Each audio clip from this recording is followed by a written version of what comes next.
Well, millions of dollars that were meant for the state's poorest residents instead went into the pockets of some of the state's wealthiest.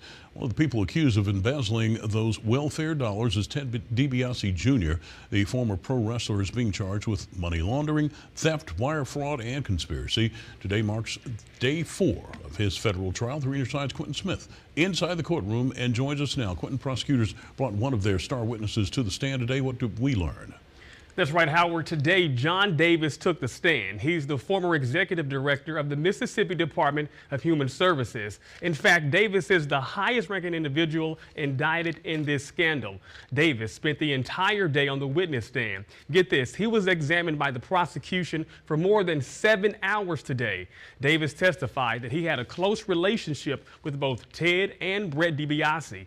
He steered contracts to the two brothers using money that was supposed to be spent on welfare needs. Davis also gave them jobs with the agency as well.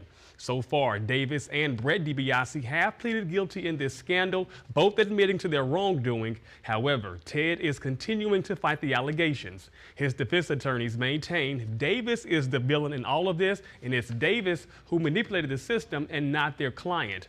The prosecution will bring Davis back to the stand on Monday morning. Court will begin at 9 o'clock. Quentin Smith, 3 on your side.